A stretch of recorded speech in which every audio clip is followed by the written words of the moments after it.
What if the judgments you make every day are quietly shaping the way you experience God? What if the harshest words you speak about others are also the walls that block peace in your own heart? What if Jesus' warning about judging was not meant to shame us, but to set us free? In Luke chapter 6, Jesus speaks words that sound simple but cut deeply into human nature. Do not judge, and you will not be judged. Do not condemn, and you will not be condemned. Forgive, and you will be forgiven. These words are not spoken casually. They are part of a larger teaching about mercy, humility, and the posture of the heart. Jesus is not addressing courts of law or moral discernment. He is speaking directly to the way we look at people, the way we measure them, label them, and decide their worth. Judging others feels almost automatic. We judge appearances, choices, lifestyles, mistakes, even intentions.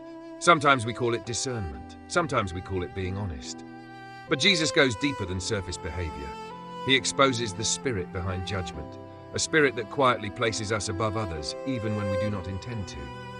Jesus knows how easily judgment becomes condemnation.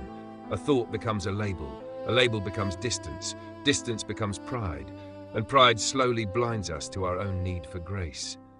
This is why Jesus does not simply say, "Judge carefully." He says, "Do not judge," because he knows the human heart struggles to judge without condemning. In the same passage, Jesus paints a powerful image. He asks why we notice the speck in our brother's eye while ignoring the plank in our own. This is not meant to humiliate us. It is meant to awaken us. The plank represents our blind spots, our hidden sins, our unhealed wounds, and our unresolved pride. The speck represents the visible flaws of others. It is always easier to see the speck than to face the plank.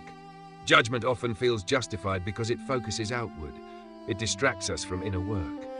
As long as we are measuring others, we avoid examining ourselves. But Jesus reverses this direction. He calls us inward first. Not to condemn ourselves, but to be honest. Honest about our weaknesses. Honest about our failures. Honest about how much grace we have already received. Jesus does not say that wrong behavior does not matter. He does not say truth should be ignored. What he challenges is the posture of superiority. When we judge, we often assume we see the full story.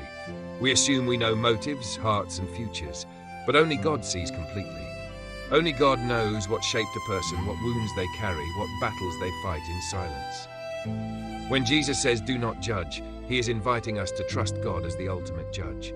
This is an act of humility. It is saying, "God, you see what I cannot see. You know what I do not know." It frees us from carrying a role we were never meant to hold. Judgment also affects how we experience God. Jesus links judging others with being judged ourselves. This is not a threat. It is a spiritual principle. The measure we use for others becomes the measure we feel from the world, from people, and even in our relationship with God. A critical heart often perceives a critical God. A merciful heart often experiences mercy. When we live in judgment, peace becomes fragile. We are easily irritated, easily offended, easily disappointed. The world feels heavy because everyone is failing our expectations. But when we release judgment, something softens. We make room for compassion. We breathe easier. We stop needing everyone to be perfect. Jesus continues by speaking about forgiveness. Forgiveness and judgment are deeply connected. When we judge, we hold a record of wrongs. When we forgive, we release that record. Forgiveness does not deny pain. It does not excuse harm. It simply refuses to let the past control the present. Forgiveness is often misunderstood. It is not saying what happened was acceptable. It is saying your heart deserves peace more than punishment.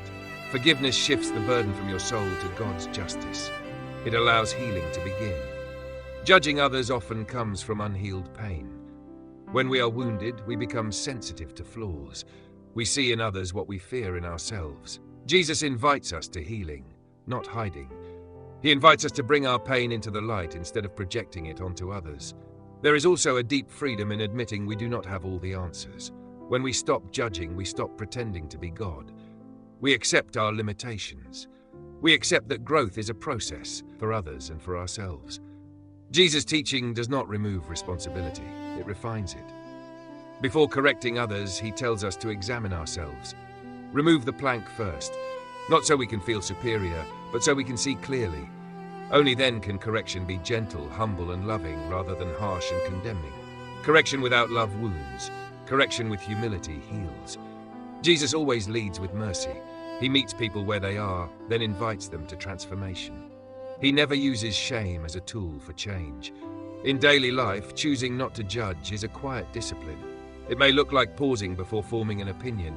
It may look like listening instead of labeling. It may look like choosing silence instead of criticism. These moments seem small, but they shape the heart. Social media, news, and daily conversations constantly invite us to judge. Opinions are rewarded. Outrage is amplified. But Jesus calls his followers to a different rhythm, a slower, gentler way of seeing people, a way rooted in grace. This does not mean we abandon truth. It means we speak truth with love. We stand for what is right without crushing what is fragile. We remember that people are not projects and healing is not instant. When you feel tempted to judge, pause and ask a different question. Not what is wrong with them, but what might they be carrying? This shift opens the door to compassion. Jesus' words in Luke 6 are not meant to burden us. They are meant to protect us. Judgment hardens the heart. Mercy keeps it alive. Condemnation isolates. Forgiveness connects. As we practice mercy, we begin to reflect the heart of God. A God who sees sin clearly yet responds with patience. A God who offers correction without rejection. A God who invites repentance without humiliation. None of us are free from the temptation to judge, but we are invited to choose a better way. A way of humility, a way of mercy, a way that leads to peace. If you find yourself struggling with judgment, bring it honestly to God. Ask for eyes that see with compassion. Ask for a heart that remembers grace. God is faithful to shape us when we are willing. In letting go of judgment, we do not lose righteousness. We gain freedom. We gain clarity. We gain a deeper understanding of love. Thank you for watching this video on Holy Path Insights. If this message encouraged or challenged you, please like the video, share it with someone who may need it, and follow the channel for more faith-centered reflections. May you walk forward with humility, mercy, and a heart aligned with the teachings of Jesus.